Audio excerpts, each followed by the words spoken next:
우리 같이 하나님의 말씀 보겠습니다. 사무엘상 13장 14절 말씀.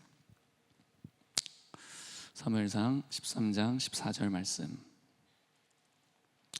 우리 같이 하나님의 말씀 함께 읽어보겠습니다. 시작. 지금은 왕의 나라가 길지 못할 것이라. 여호와께서 왕에게 명령하신 바를 왕이 지키지 아니하였으므로 여호와께서 그의 마음에 맞는 사람을 구하여 여호와께서 그를 그의 백성의 지도자로 삼으셨느니라. 우리 한 구절 더 보겠습니다. 사도행전 13장 21, 22절 시작. 그 후에 그들이 왕을 구하거늘 하나님이 베냐민 지파 사람 기스의 아들 사울을 40년간 주셨다가 패하시고 다윗을 증언하여 이르시되 내가 이새의 아들 다윗을 만나니 내 마음에 맞는 사람이라 내 뜻을 다 이루리라 하시더니. 아멘. 우리가 이제 지금 읽은 이 본문을 통하여서 우리는 사람을 세우기도 하시고 패하기도 하시는 그런 하나님을 만나게 됩니다. 하나님은 왕을 세우기도 하십니다. 또 그 왕을 패하기도 하십니다. 그렇게 역사를 주관하시는 하나님이세요. 하나님이 역사를 주관하시고 이 땅을 이제 경영해 나아가시는데, 그때 하나님은 자신이 직접 그 일을 하시는 것이 아니라 사람을 세우십니다. 사람을 세우시고 권위를 위임하시고 그 사람을 통하여서 그 하나님의 일들을 행하여 나가시는 거예요. 그래서 사람을 세우는 것은 하나님께 있어서 너무나도 중요한 일 중에 하나입니다. 하나님은 절대로 사람을 아무나 세우시지 않으세요. 하나님은 절대로 사람을 충동적으로, 즉흥적으로 아무 이유 없이 세우시지 않습니다. 하나님이 사람을 세우실 때는 반드시 하나님께서 가지신 분명한 원칙과 기준을 가지고 어떤 사람을 세우기도 하시고 패하기도 하시고 높이기도 하시고 낮추기도 하시는 거예요. 그래서 우리가 성경을 읽고 공부할 때 반드시 공부해야 할 주제가 한 가지 있다면 하나님은 도대체 어떤 사람을 세우시느냐 하는 것입니다. 하나님은 어떤 원칙과 기준을 가지고 사람을 세우시냐 하는 것, 이것에 대해서 우리가 배울 필요가 있는 것입니다. 하나님의 이 원칙과 기준은 단 한 번도 변경된 적이 없어요. 사울과 다윗 시대에 한 사람을 세우고 패하시고 또 세우시고 이렇게 하셨던 그 하나님, 그때와 동일한 기준을 가지고 지금도 사람을 찾으시는 거예요. 어제나 오늘이나 영원토록 동일하신 그 하나님께서 여전히 같은 기준을 가지고 불꽃 같은 눈으로 한 사람 한 사람 바라보시면서 사람을 찾고 계신 것입니다. 이 하나님의 불변하시는 이 원칙과 기준을 안다면 우리도 하나님 눈에 발견되는 사람, 또 하나님 마음에 합한 사람이 될 수도 있겠죠. 그렇죠? 그래서 우리가 이 주제에 대해서 한번 좀 살펴보기를 원합니다. 성경에 나오는 수많은 이야기들 가운데 하나님의 이 사람을 세우시고 패하시고 하는 이 원칙과 기준이 가장 잘 드러나는 이야기 한 가지가 있다면 그게 바로 사울과 다윗의 이야기일 것입니다. 저희가 이제 내일부터 사무엘상 이제 읽게 되잖아요. 오늘 룻기를 이제 읽게 되고 내일부터 사무엘상 쭉 들어가게 되는데 이제 곧 다윗을 만나게 될 것입니다. 그래서 오늘 다윗의 삶을 간단하게 살펴보는 시간을 갖기를 원합니다. 오늘 읽은 본문에서 하나님께서 말씀하세요. 내가 이새의 아들 다윗을 만나니 내 마음에 너무 아파다, 너무 마음에 든다, 너무 좋다 하시는 거예요. 그래서 내가 이 다윗을 통하여 내가 하고자 하는 모든 일을 다 이루겠다, 이렇게 말씀하십니다. 그러면 우리의 질문은 이것입니다. 도대체 하나님의 마음을 사로잡은 다윗의 면모는 대체 무엇이었는가 하는 것입니다. 이스라엘에 수많은 사람들이 있잖아요. 그 수많은 사람들 중에 하나님께서 다윗을 선택하신 이유가 대체 무엇인가 하는 것입니다. 도대체 다윗의 어떤 점이 하나님의 마음에 그렇게 꼭 들었는가 하는 것이에요.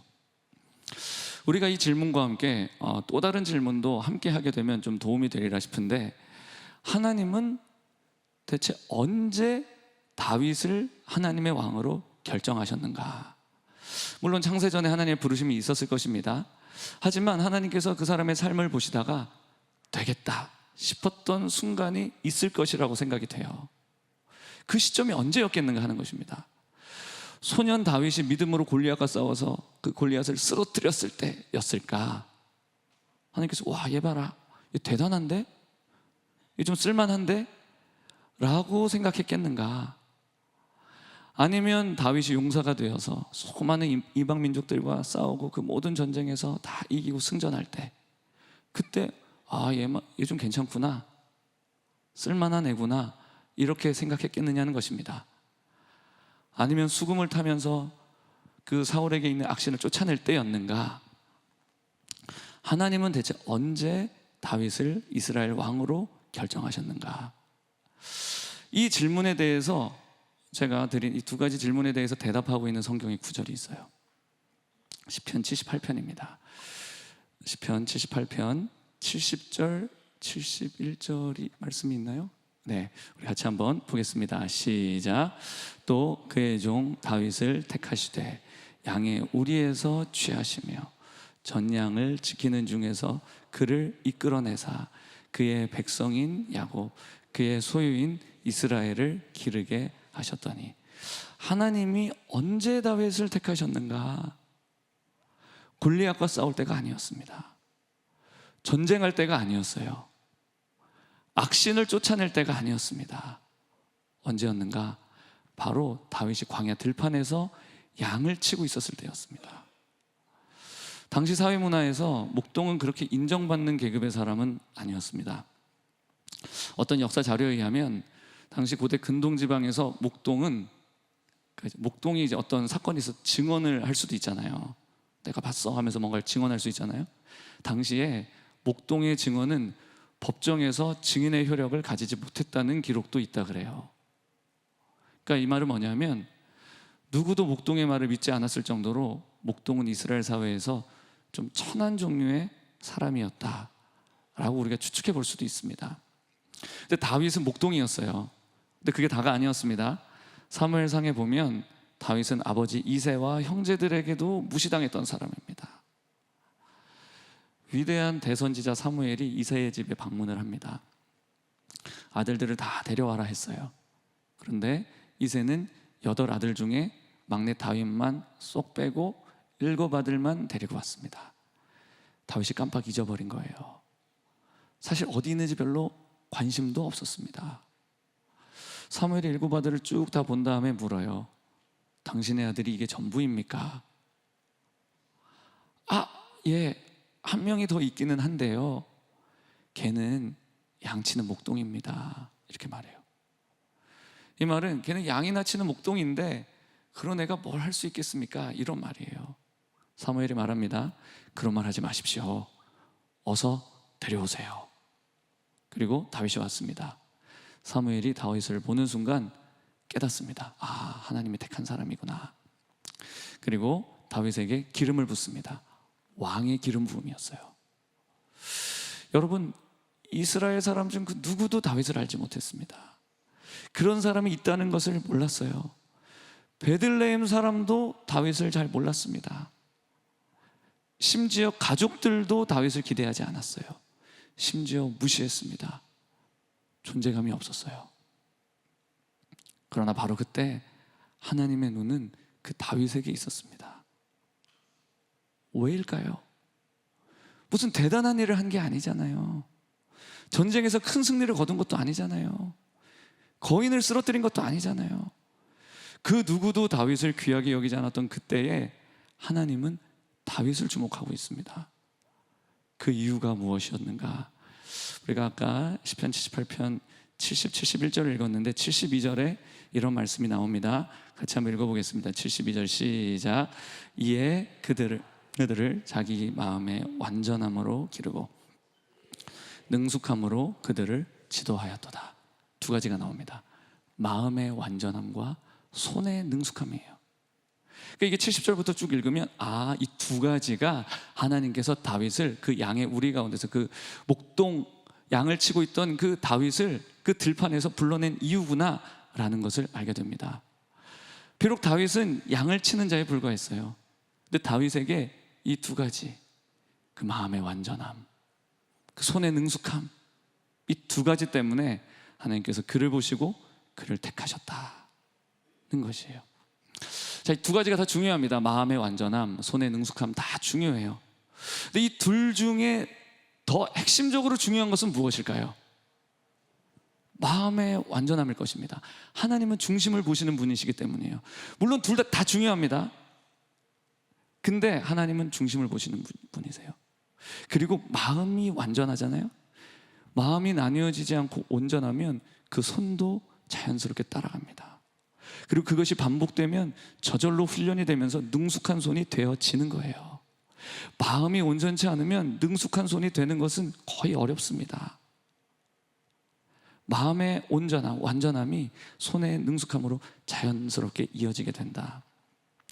제가 예전에 생활의 달인 봤던 기억이 어렴풋이 나는데요, 어렴풋이 기억나는 장면이 있습니다. 초밥의 달인이었던 것 같아요. 한평생 초밥 만드는 일에 헌신했던 사람이었던 것 같아요. 그가 밥을 싹 지었는데 그 밥알 개수를 세어보니까 다 거의 비슷한 거예요. 무게도 똑같고 너무 신기한 거죠. 그래서 와, 너무 놀랍다고. 뭐냐 하면 무언가에 헌신하고 올인하고 마음에 집중하니까 손에 능숙함이 따라오게 되더라. 제가 이 말을 하고 싶은 거예요. 마음이 온전하고 마음이 하나로 집중되어져 있으면 손도 스킬풀하게 훈련이 되는 것입니다. 근데 마음이 나뉘어져 있으면 손이 훈련 못 돼요. 손이 훈련될 수가 없어요. 능숙해질 수가 없는 것입니다. 그래서 오늘은 저는 마음의 완전함을 중심으로 여러분과 조금 나누려고 합니다. 여기서 마음의 완전함이다 이렇게 이제 표현하고 있는데, 이 완전함을 뜻하는 히브리어 단어가 바로 톰이라고 하는 단어입니다. 한번 따라해 보세요. 톰이라고 하는 이 단어의 의미가 무엇일까? 사전에 보면 온전함, 올바름, 성실함, 순수함, 이런 의미들로 이제 나타나고 있습니다. 근데 이것만으로는 너무 그냥 추상적이고 그냥 너무 그냥 뭐 사전에 나오는 그냥 너무 그냥 정답 같아요. 너무 입 바른 소리 같아요. 이 마음의 완전함이 뭘 뜻하는지 정확하게 이해하기가 어렵습니다. 감이 잘 안 잡혀요. 근데 유대인들은 이 단어를 이런 뜻으로, 이런 사람을 볼 때 이 단어를 사용한다 그래요. 어떤 사람이 많은 사람들 앞에 있을 때나 아니면 혼자 골방에 있을 때나 이 모습이 같은 거예요. 그런 사람을 보고 톰, 이런 단어를 쓴다는 거예요. 많은 사람들 앞에서, 저도 지금 이렇게 앞에서 많은 이들 앞에서 설교하고 있지 않습니까? 이 나의 모습과 내가 집에서 침실에 있을 때 나의 모습이 같은가? 직장에서의 나의 모습과 가정에서의 나의 모습이 같은가? 교회에서의 봉사할 때의 나의 모습과 일터에서 일하는 나의 모습이 같은가? 이 겉과 속, 이게 같았다는 것입니다. 다윗은 양을 치고 있었는데 이 겉과 속이 같았다는 거예요. 예를 들면 이런 겁니다. 다윗이 예를 들어서 한 100마리 양을 치고 있었다고 생각해 보세요. 근데 그 중에 어떤 양은 아버지 양이에요. 어떤 양은 첫째 형 양이에요. 어떤 양은 둘째 형 양이고, 그 중에 또 어떤 거 아주 작은 몇 마리는 자기 양인 거예요. 물론 자기 양은 많지 않았겠죠. 근데 갑자기 늑대가 달라든 겁니다. 양의 목을 팍 하고 물었는데 하필 그게 자기 양인 거예요. 자기 양도 한 2-3마리밖에 없는데 하필 내 양을 물어버린 거예요. 다윗이 어떻게 했을까요? 목숨 걸고 늑대를 쫓지 않았겠습니까? 막대기 들고 막 물맷돌 던지고. 왜요? 소중한 자기 재산이니까. 그런데 어느 날 또 늑대가 와서 양을 확 물었어요. 그런데 그 양이 누구 양이었냐? 나를 그렇게 괴롭히던 둘째 형의 양인 거예요. 그때 다윗이 생각합니다. 할렐루야, 하나님을 찬양합니다. 어떻게 하셨습니까? 당신이 정말 신실하십니다. 저 양을 그냥 물어 가십시오. 죽여버리십시오. 일반적인 사람들은 이제 이렇게 반응한다 이 말이에요. 하나님은 무엇을 보셨느냐? 자기를 괴롭히고 자존심 짓밟는 형의 양이었지만 그 형의 양이 공격받았을 때 자기 양을 보호한 것과 같이 똑같이 막대기로 때리고 물맷돌 던지고 그 양을 지켜내는 거예요. 심지어는 곰도 오고 사자도 왔다는 거예요. 자기 목숨이 위태로워질 수도 있습니다. 일반 사람 같으면 그냥 도망가요. 미쳤습니까? 왜 싸웁니까? 남의 양 지키다가 내 목숨 잃어버릴 수 있는데, 또 나를 짓밟고 괴롭히는 형의 양 지키다가 내 목숨 개죽음 당할 수는 없지 않습니까? 그럼에도 불구하고 다윗은 자기 목숨을 무릅쓰고 마치 자기 양 지키듯이 똑같이 그렇게 양들을 지켰다는 거예요. 하나님이 이 모습 보시고 그 마음에 말씀하시는 겁니다. 야, 쟤 뭐냐? 세상에 무슨 저런 애가 다 있냐? 다윗아, 내가 너를 보니까 너 내 마음에 꼭 맞는구나. 내가 너를 통해서 내가 하고자 하는 모든 일을 다 이룰 것이다. 여러분, 이게 바로 마음의 완전함이라는 것이에요. 하나님은 바로 다윗의 이런 모습을 보고 그를 왕으로 택하셨던 것입니다. 다윗이 골리앗 물리치고 일약 스타덤에 올랐을 때가 아닌 거예요. 전쟁터에서 화려한 모습, 막 승조물을 올리고 적들을 물리치고 적의 머리를 짓밟고 했던 그때가 아니었던 것입니다. 누구도 몰랐고 누구도 관심 갖지 않았습니다. 모든 사람이 다 외면했어요. 심지어 부모도 그를 버렸어요.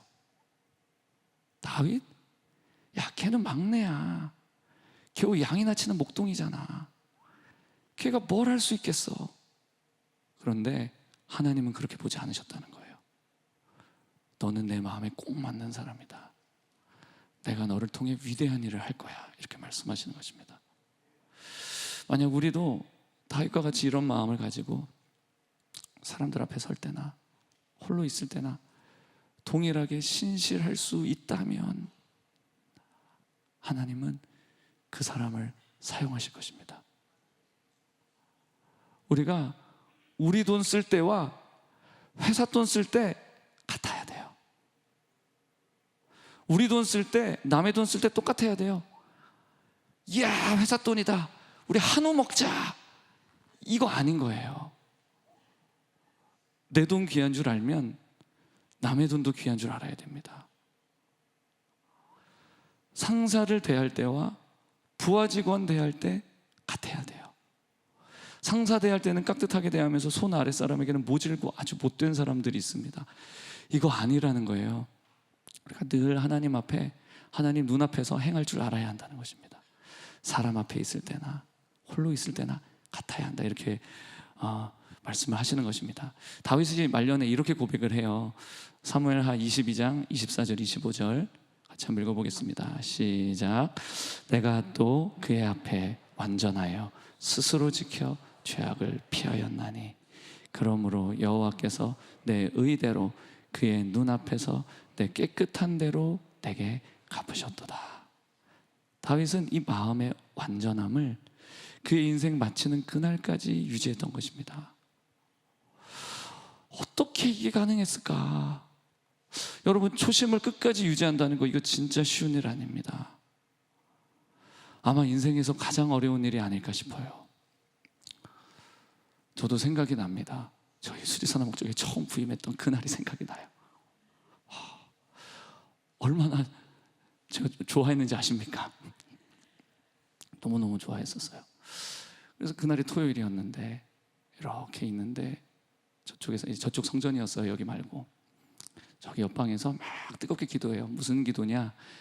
열방선교학교 막 기도에 막 중보 기도를 막 하는 겁니다. 막 하늘에 올라가요.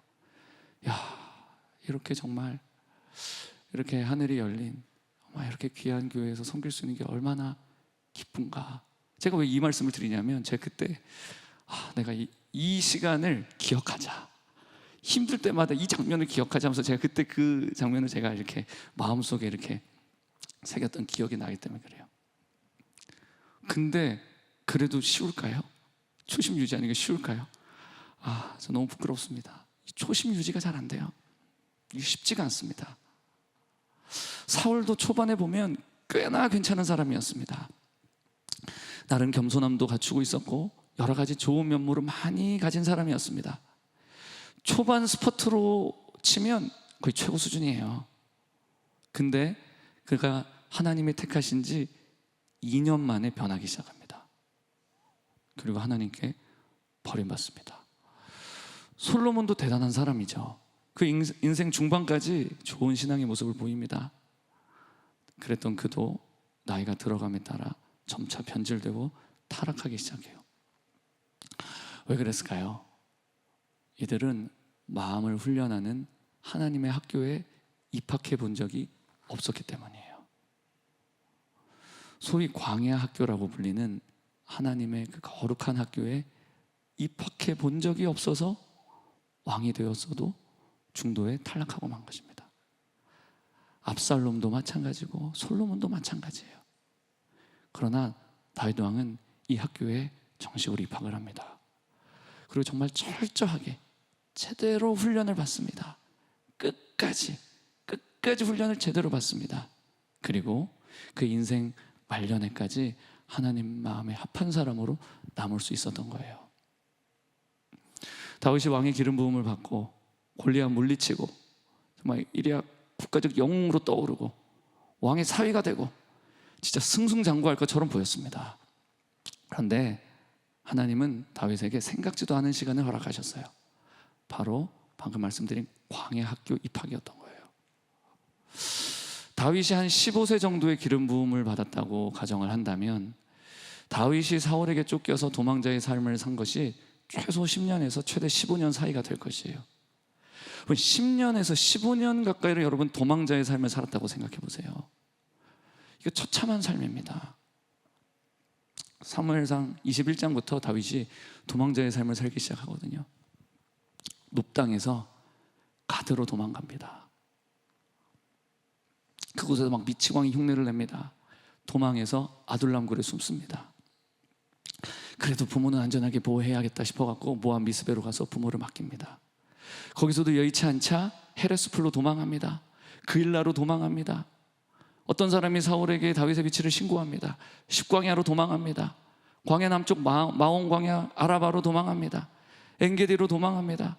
그것도 여의치 않자 이스라엘 국경 남쪽 바란 광야까지 도망해요. 결국 블레셋 가드 땅에 다시 들어갑니다.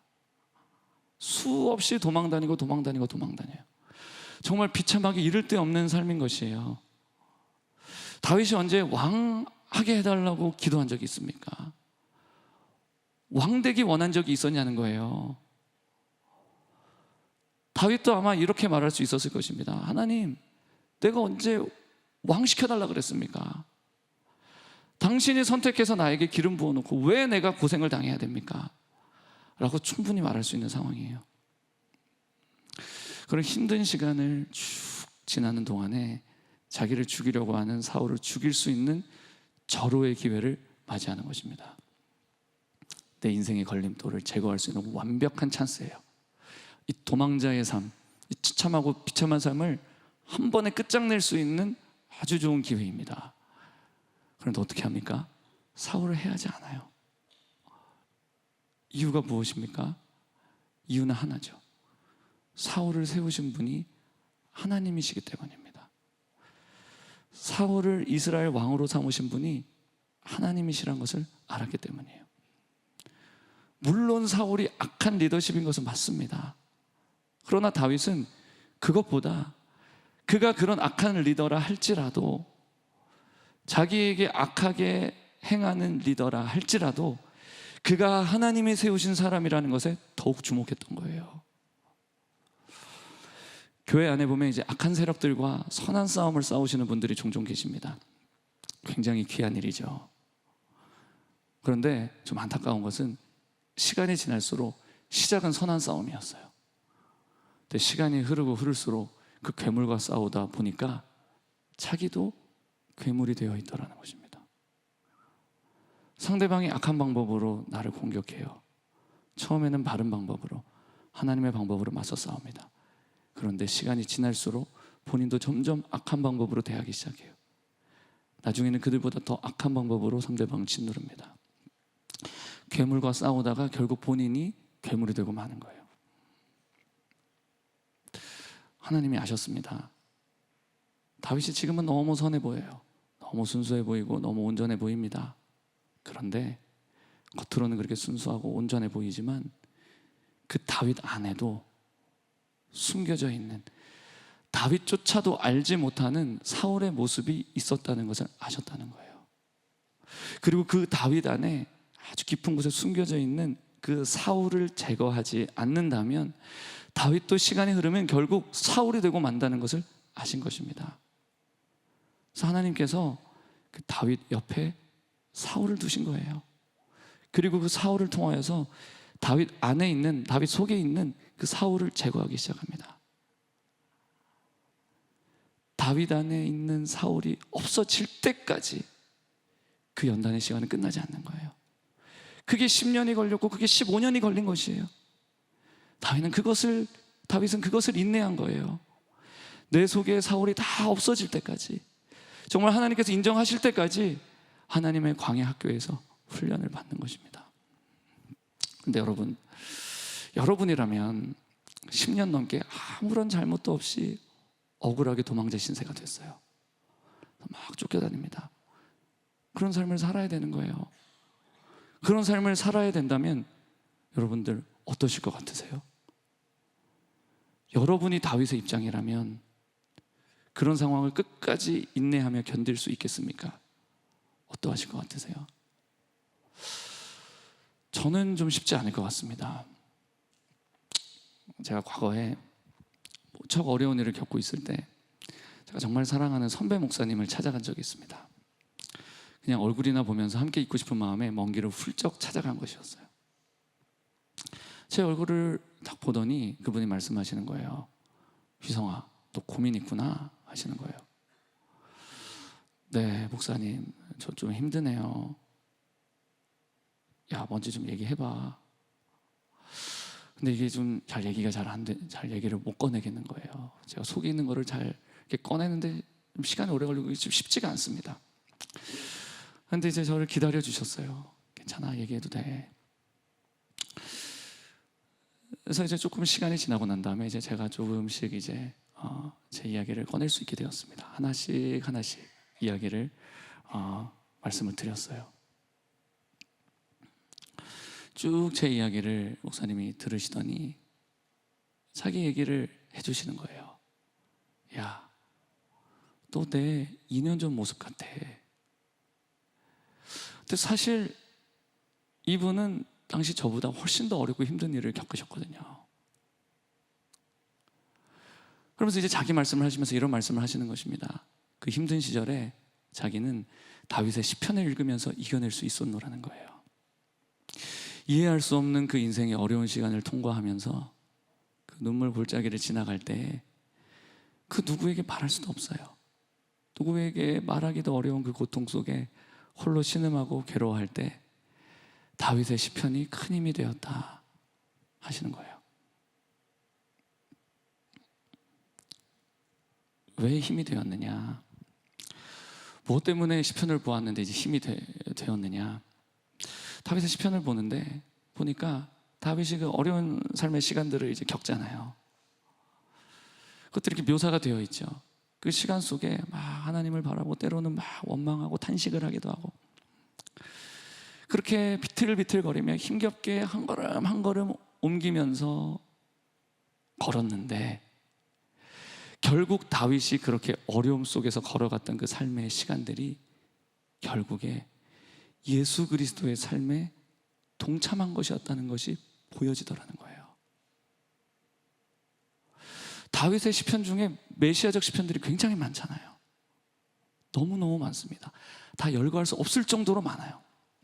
시편 22편을 보면 다윗의 삶은 그냥 예수님의 삶 판박입니다. 다윗이 하나님께 외치는 거예요. 내 하나님이여, 내 하나님이여, 어찌 나를 버리셨나이까? 어찌 나를 멀리하여 돕지 아니하시오며 내 신음소리를 듣지 아니하시나이까? 내 하나님이여, 내가 낮에도 부르짖고 밤에도 잠잠하지 아니하오나 응답하지 아니하시나이다. 나는 벌레요, 사람이 아니라 사람의 비방거리요 백성의 조롱거리니이다. 나를 보는 자가 다 나를 비웃으며 입술을 삐죽거리고 머리를 흔들며 말하되 그가 여호와께 의탁하니 구원하실 걸 그를 기뻐하시니 건지실 걸 하나이다. 내 힘이 말라 질그릇 조각 같고 내 혀가 입천장에 붙었나이다. 주께서 또 나를 죽음의 진토 속에 두셨나이다. 개들이 나를 애워쌌으며 악한 무리가 나를 둘러 내 수족을 찔렀나이다. 손과 발을 찔렀나이다. 내 겉옷을 나누며 속옷을 제비 뽑나이다. 그 다윗이 경험했던 그 삶의 경험이 예수님의 삶과 너무나 닮아 있는 거예요. 다윗은 너무 그 고통 속에 탄식하고 주님 앞에 부르짖고 막 애원하고 그렇게 간구했지만 사실은 그 시간은 너무 영광스럽고 아름다운 시간들이었던 거예요. 부족하지만 저와 여러분의 삶이, 저와 여러분이 삶 속에서 겪는 그 고난이 예수님의 고난에 단 1이라도 동참할 수 있다면, 예수님의 마음을 이해하고 그분의 삶을 경험하는데 단 1이라도 함께 할 수 있다면 그 시간이 얼마나 의미 있겠느냐 하시면서 목사님이 저에게 말씀하시는 거예요. 이것이 깨달아지니까 자기 삶의 고통과 같은 시간이 너무나 고맙더라는 것이에요. 그리고 이런 시간을 통과하고 나니까 자기 설교가 이전과 비교할 수 없을 정도로 깊어졌노라 이렇게 말씀을 하시는 거예요. 이 목사님과 이제 시간 가는 줄 모르고 대화하고 교제하는데 마음에 깊은 위로가 찾아와요. 다시 소망이 생겨요. 힘이 나는 거예요. 다윗이 어떻게 끝까지 인내하며 광야 학교를 마치고 하나님 마음에 합한 자로서 인생 마지막까지 그렇게 승리하고 그런 모습으로 남을 수 있었는가? 아마도 제가 믿기로는 그래요. 다윗은 자신의 모든 삶의 시간들이 예수 그리스도 메시아의 마음을 배우고 그분의 삶에 동참하고 훈련하는 시간임을 알았다고 저는 믿습니다. 그 시간들을 통하여서 예수님의 흔적들을 자기 삶에 이렇게 채우는 거예요. 저는 너무 부족해서 예수님의 삶을 닮아가는데 1이 아니라 0.001도 배우고 담는데 어려움을 겪습니다. 그런데 한 가지 중요한 것은 인생에 있어서 광야와 같은 그 메마른 시간이 너무나 가치고 중요하다는 것입니다. 우리가 이 광야의 시간을 통하여서 주님을 배우고 닮아가고 내 삶에 그분의 흔적을 남길 수 있다면, 조금이라도 남길 수 있다면 그것보다 더 영광스럽고 그것보다 더 감사하고 그것보다 더 하나님 앞에서 그렇게 너무 기쁜 것이 뭐가 있겠어요? 오히려 인생이 승승장구하고 잘 풀리고 막 열리기만 한다면 오히려 그것이 더 큰 문제일 수도 있는 거예요. 인생의 어려운 가운데 주님의 임재를 구하고 주님의 마음을 구하고, 여러분, 하나님이 구하시는 제사는 상한 심령이라 하셨잖아요. 그렇게 상한 마음과 상한 심령을 가지고 주님 앞에 부르짖을 때에 주님께서는 절대로 그 사람을 외면하지 않으시는 줄 믿습니다.